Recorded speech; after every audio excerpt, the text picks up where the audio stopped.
Hello বন্ধুরা, আমি শাকগর্নিল। এখন আমি করব আলিয়া ভাট এবং বেদাং রায়না অভিনীত ভাসানবালা পরিচালিত আপকামিং হিন্দি সিনেমা জিগরার টিজার ট্রেলার রিভিউ, যেটা খানিকক্ষণ আগে মেকারদের তরফ থেকে অফিসিয়ালি ড্রপ করা হয়েছে। এখন কেমন হলো এই টিজার ট্রেলারটা দেখুন। বলা তো হচ্ছে টিজার ট্রেলার, প্রথম কথা এটা যেটা লিঙ্ক যতটা হয়েছে তাতে করে এটাকে ট্রেলার বলাই বেটার। এই ট্রেলারটা সিরিয়াসলি বলছি এক্সট্রাঅর্ডিনারি হয়েছে। খুব কম কাজই এরকম আসে, খুব কম টিজার ট্রেলার এরকম আসে যেগুলো সত্যিকারের মন ছুঁয়ে যেতে পারে, যেগুলো সত্যিকারের একটা ইম্প্যাক্ট রাখতে পারে, যেগুলো নিয়ে কথা বলতে ইচ্ছা হয়, শুধুমাত্র দায়িত্বের জায়গা থেকে নয়, সত্যিকারের মনের মধ্যে কিছু কথা তৈরি হয় সেই কারণে বলতে ইচ্ছা হয়। এই টিজার ট্রেলারটা ঠিক সেই স্ট্যান্ডার্ডের হয়েছে, এতটা ভালো হয়েছে যেটা যে কোনো দর্শক দেখলে তার ভালো লাগবেই, ভালো লাগতে বাধ্য। আপনারা নিজেরা কমেন্ট করে জানান, কমেন্ট বক্সে আপনারা চেক করবেন। আমার বিশ্বাস কেউ বলবে না যে এই টিজার ট্রেলারটা তার ভালো লাগেনি। এতটাই ভালো হয়েছে প্রত্যেকের ভালো লাগবে, দেখার সঙ্গে সঙ্গে তার মনে হবে যে এই ছবিটা তো ভাই বড় পর্দায় গিয়ে দেখতেই হবে। এবং এই টিজার ট্রেলারটা কেন এত ভালো বলছি, তার কারণ আমরা নর্মালি যে ধরনের টিজার ট্রেলার দেখি একটা টেমপ্লেট মেনটেন করেই যেন সেই টিজার ট্রেলারকে ডিজাইন করা হয়। এই ট্রেলারটাকে সম্পূর্ণ অন্যরকমভাবে ডিজাইন করা হয়েছে। এই ট্রেলার কাটটার মধ্যে একটা ফ্রেশ ব্যাপার রয়েছে, অ্যাট দি ফার্স্ট প্লেস সেটা ইমপ্রেস করতে পারছে।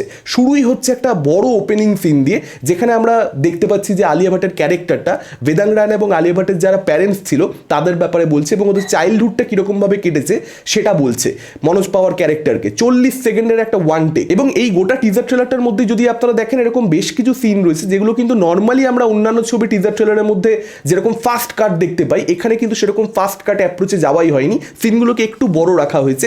এরকম একটা ট্রেলার ডিজাইনে আমার লাস্ট মনে পড়ছে সন্দীপ রেড্ডি বাংলার অ্যানিমাল ছবিতে হয়েছিল, যদিও সেই ট্রেলারটার এনার্জি সম্পূর্ণ ডিফারেন্ট ছিল। এই ট্রেলার টিজারটার এনার্জি সম্পূর্ণ ডিফারেন্ট। এখানে অ্যাকশনটা যে হচ্ছে সেই অ্যাকশনটার পেছনে যে ইমোশনটা রয়েছে সেই ইমোশনটার উপরে এখানে ডিরেক্টর মেকাররা তারা জোর অনেক বেশি দিয়েছে। সেই ইমোশনটাই প্রধান ফোকাস, অ্যাকশনটা এখানে মূল নয়। অ্যাকশনটাকে করবার জন্য আলিয়া ভাটের ক্যারেক্টারটাকে যে ইমোশনটা ড্রাইভ করছে সেই ইমোশনটাই সব কিছু, এবং সেটাই কোথাও একটা এক্সপ্লোর করবার চেষ্টা করেছে এই টিজার ট্রেলারে, এবং দুর্দান্ত করা হয়েছে সেটা। এখানে বেদাং রায়নার ক্যারেক্টারের সঙ্গে আলিয়া ভাটের ক্যারেক্টারের যে ইমোশনটা, তাদের যে ইকুয়েশন, তাদের যে সম্পর্ক, সেটার যে আবেগটা আপনি এই টিজার ট্রেলারে ইটসেলফ ফিল করতে পারবেন। এই পার্টিকুলার টিজার ট্রেলারটাই যেন একটা সিনেমা। এখানে যেভাবে আমরা অ্যাকশন দৃশ্যতে দেখতে পাচ্ছি স্লোমোর ব্যবহার, এবং দেখবেন একটা গান ব্যবহার করা হয়েছে ফুলো কাতারমে, এই যে গানটা সেটাকে শুরুর দিকে দেখবেন একরকমভাবে ব্যবহার করা হয়েছে এবং লাস্টের দিকে না সেই গানটা এলিভেটেড হতে থাকে। গানটা যখন এলিভেটেড হচ্ছে তখন আমরা অ্যাকশন দৃশ্যটা দেখতে পাচ্ছি, এবং অ্যাকশন দৃশ্যে এরকম একটা গান যেটা কখনোই অ্যাকশন দৃশ্যের সঙ্গে আসলে যায় না, কিন্তু তখনও ভাই বোনকে কেন্দ্র করে এই গানটা পেছনে বাজছে, সেটা কোথাও একটা পরিষ্কার করে দিচ্ছে যে এখানে ইমোশন, ভাইয়ের প্রতি যে ভালোবাসা, সেটা কোথাও একটা আলিয়া ভাটের ক্যারেক্টারটাকে ড্রাইভ করছে অ্যাকশন করতে। একটাই গানকে যেভাবে শুরুর দিকে ইমোশনাল সিনগুলোতে একটু সফটভাবে এবং তারপরে লাস্টের দিকেও কিন্তু দেখবেন সেই সফট ব্যাপারটা গানটার মধ্যে থেকে চলে যায় না, কিন্তু সেটা একটা এলিভেশন দিতে পারে, কারণ গানটার টোনটা হালকা হলেও বদলে যায়। মিউজিকের এই যে চেঞ্জটা টিজার ট্রেলারের মধ্যে টেরিফিক ছিল, এবং সেই অ্যাকশন দৃশ্যগুলোতে যখন পেছনে ফুলো কাতারমে গানটা চলছে সেখানে যেভাবে স্লোমোকে ইউজ করা হয়েছে, এবং আমরা গোটা টিজার ট্রেলার জুড়েই অ্যাকচুয়ালি আলিয়া ভাটের ক্যারেক্টারটাকে কোথাও একটা সাফার করতে দেখতে পাচ্ছি, এবং যখন লাস্টে গাড়ির মধ্যে তাকে দেখা যাচ্ছে সেখানেও সে কোথাও একটা সাফার করছে।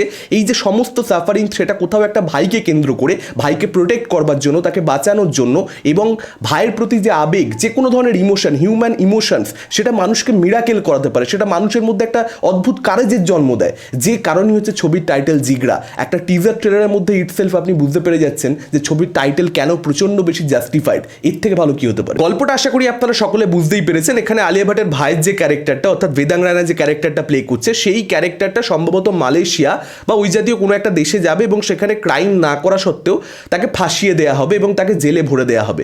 এখন আলিয়া ভাটকে সেক্ষেত্রে নিজের ভাইকে প্রোটেক্ট করতে হবে, এবং প্রোটেক্ট করবার পথ হিসেবে সে অবলম্বন করবে অমিতাভ বচ্চনের পথ, অর্থাৎ তাকে অ্যাকশন করতে হবে। অ্যাকশন করে সে নিজের ভাইকে বাঁচাবে, এটা আমরা টিজার ট্রেলার পরিষ্কার বুঝতে পারছি। এবং ভাইকে যেহেতু জেলে ভরে রাখা হয়েছে, তো সেই জেল থেকে এক্সট্র্যাক্ট করবার চেষ্টা করবে ভাইকে আলিয়া ভাটের ক্যারেক্টার, অর্থাৎ প্রিজন ব্রেক কাইন্ড অফ একটা ক্লাইম্যাক্স আমরা সম্ভবত এই ছবির মধ্যে দেখতে পেতে চলেছি, যেটাকে কেন্দ্র করে কিছু সিনস এই টিজার ট্রেলারের মধ্যে ইটসেলফ রাখা হয়েছে। প্রথম কথা হচ্ছে এত বড় ট্রেলার হওয়া সত্ত্বেও যেহেতু এই প্রথম 40 সেকেন্ডে শুধুমাত্র ডায়লগস রয়েছে, তারপরে আর ডায়লগস নেই, পুরো গানটাকে দিয়ে ফুলো কাতারমে গানটাকে দিয়ে ডিজাইন করা হয়েছে। ডায়লগ না থাকবার জন্য গল্পটা কি হবে একদম নিশ্চিতভাবে বলতে পারা যাচ্ছে না।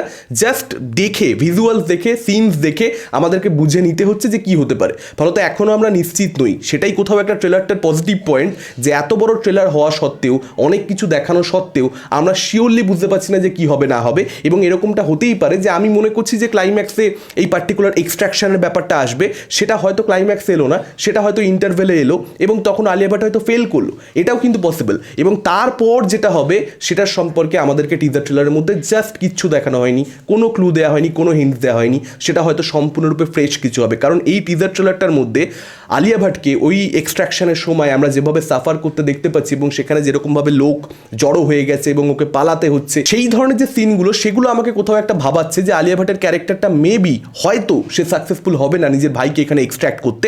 সেটা হবে কি হবে না দেখুন, আমরা সেটা ছবিটা দেখলে বুঝতে পারবো। আমার মনে হচ্ছে কোথাও একটা ভুলও হতে পারি। এবং আলিয়া ভাটের ক্যারেক্টারটার সঙ্গে ওর ভাইয়ের, মানে ভাই বিদেশে যাওয়ার আগে দেখবেন একটা সিন রয়েছে যেখানে আলিয়া ভাট, শুরুর দিকে একটা সিন রয়েছে, আলিয়া ভাট বেদাং রায়নাকে থাপ্পড় মারছে। তো সেখানে বেদাং রায়না কিছু একটা ভুল করেছে, যেটার জন্য আলিয়া ভাট প্রচণ্ড বেশি রেগে গেছে। এবং যেহেতু গার্জিয়ান একমাত্র আলিয়া ভাটের ক্যারেক্টারটাই, দিদি একমাত্র গার্জিয়ান, তো দিদি তাকে শাসন করছে। তো যাওয়ার আগে কিছু একটা ঝামেলা দুজনের মধ্যে হবে এবং তারপরে যদিও হাক করে তারপরেই যাবে, কিন্তু ঝামেলাটা হবে। সেটা কোথাও একটা আরও বেশি আলিয়া ভাটের ক্যারেক্টারটাকে ট্রমা দেবে এই পুরো জার্নিতে, যে ভাইয়ের সঙ্গে আমার এরকম একটা ঝামেলা হয়েছিল, সেই নোটেই ওকে বিদায় করতে হয়েছে আমাকে, ও যে গেছে আফটার অল বিদেশে, এবং তার পরবর্তীতে ভাইয়ের সঙ্গে এরকম হলো।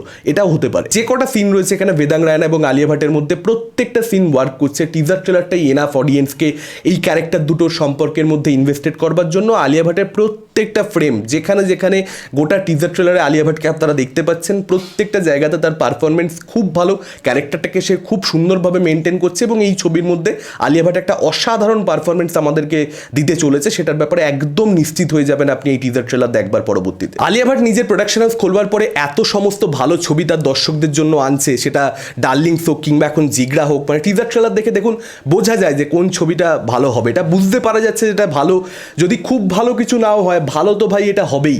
ফলত আমি এটাই বলতে চাই যে দীপিকা পাদুকোন আলিয়া ভাটের মতনই এত ভালো একজন, এত পোক্ত একজন অভিনেত্রী, ডেফিনেটলি সে কালকির মতন ছবিতেও খুব ভালো পারফরমেন্স দিচ্ছে, সে ফাইটারের মতন ছবিতেও খুব ভালো পারফরমেন্স দিচ্ছে, পাঠানো সে করছে। কিন্তু এই ছবিগুলো না, মানে এগুলো সুপারস্টারদের ছবি, এগুলো তার ছবি, হ্যাঁ তারও ছবি, কিন্তু মানে at the end of the day ওই ছবির ব্যবসা যাবতীয় সব ওই সুপারস্টারের সঙ্গে জুড়ে। আলিয়া ভাটের ছবি, জিগরা, ডার্লিংস, আলিয়া ভাটের ছবি, সেরকম ছবি দীপিকা পাদুকোনের থেকেও আমরা সত্যি বলতে চাই, যেরকমটা সে আগে করতো। পিকুর মতন ছবি, ছাপাক একটা তার প্রচেষ্টা ছিল, ছবিটা বাজে সেটা আলাদা ব্যাপার। সেই ধরনের জোনে আমরা বহুদিন আবার দীপিকা পাদুকোনকে দেখতে পাচ্ছি না, অনেকগুলো বছর। সেটা কোথাও একটা হতাশার। এই ভিডিও, মানে এই প্রসঙ্গে আমি বলে রাখলাম কথাটা, আমার মনের মধ্যে অনেক দিন ধরেই চলছিল কথাটা। সব কিছু মিলিয়ে খুবই ভালো, অসাধারণ, এক্সট্রাঅর্ডিনারি একটা হাটকে একটা ফ্রেশ টিজার ট্রেলার হয়েছে, যেটা একবার দেখলে আপনি হলে যাওয়ার কথা ভাববেন, আপনাকে হলে যেতে হবেই। আপনাদের কীরকম কী লেগেছে ডেফিনেটলি আপনারা সেটা আমাদের কমেন্ট করে জানাতে পারেন। এই ভিডিওটা ভালো লাগলে লাইক করতে পারেন, শেয়ার করতে পারেন। আমাদের চ্যানেল নতুন হলে চ্যানেলটাকে অবশ্যই সাবস্ক্রাইব করতে পারেন। আজকের মতন টাটা, চোখ রাখুন পরবর্তী ভিডিওতে।